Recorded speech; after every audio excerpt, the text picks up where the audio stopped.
Hello दोस्तों, वापस से एक और न्यू वीडियो में सभी का दिल से स्वागत करता हूँ। हर एक बार की तरह आज एक बार फिर से मैं लव स्टोरी लेके आया हूँ, जिसे आप लास्ट तक सुनिएगा, ऐसी मेरी रिक्वेस्ट है। तो शुरू करते हैं। अनीता कॉलेज छोड़ चुकी थी और एक दिन वो किसी मॉल में कुछ सामान खरीदने के लिए गई।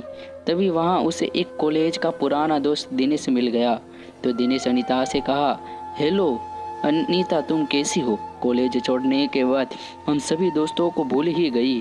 तभी अनीता ने थोड़ा शर्माते हुए कहा कि नहीं दिनेश, दरअसल मैं किसी को भी नहीं भूली, बस बात यह है कि मुझे टाइम ही नहीं मिलता।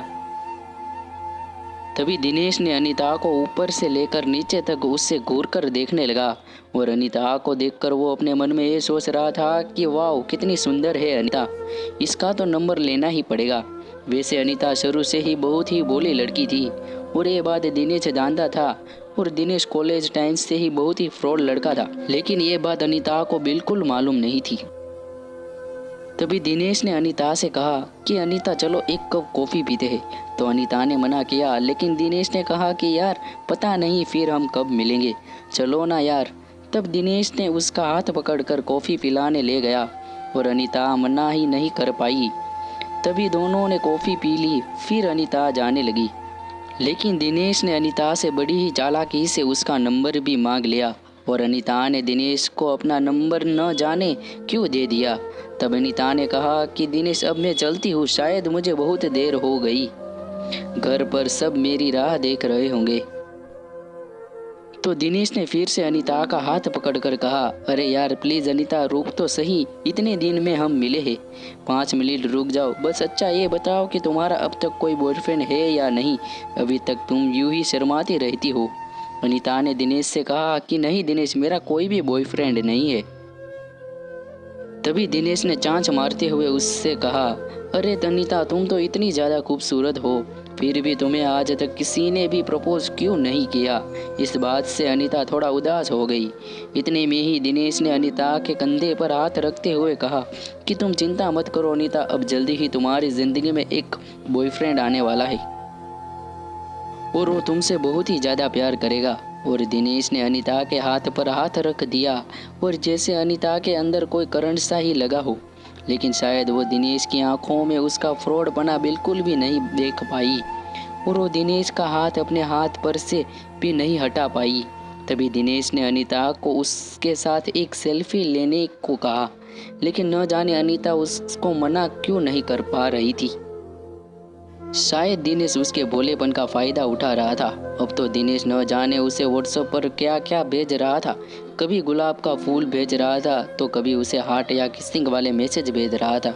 और अनीता को कहीं नहीं डर लग रहा था, लेकिन दिनेश ने उसको कहा कि अरे यार, तुम तो कुछ भी नहीं, मेरे दोस्त की गर्लफ्रेंड तो रोज़ उससे एक किस देने के लिए एक बगीचे में जाती है और वो तो अपने घर वालों को तो कुछ भी नहीं समझती। इस बात से अनीता का हौसला बहुत ही ज़्यादा बढ़ गया। एक दिन अनीता के घर पर कोई भी नहीं था। इस बात का दिनेश को पता लग गया तो वो अचानक ही उसके घर पर आ गया। इस बात से अनीता बहुत ही डर गई, लेकिन वो तो ज़बरदस्ती ही अनीता के घर में बैठ गया और उसके वहाँ यहाँ हाथ लगाने लगा। और जब अनीता ने उसे रोकना चाहा तो दिनेश ने उसे आई लव यू कह दिया। अब अनीता उसे रोक ही नहीं पा रही थी, क्योंकि उसे पहली बार किसी ने आई लव यू कहा था, मगर उसे दिनेश के अंदर का दरिंदा बिल्कुल भी नज़र नहीं आ रहा था। अब दिनेश को अनीता ने जाने को कहा, लेकिन दिनेश बदले में उससे एक किस मांगने लगा और उसने उसकी न जाने कितनी किस ले ली। और किस लेते समय उसने उस साथ एक सेल्फी भी ले ली और फिर वो वहाँ से चला गया।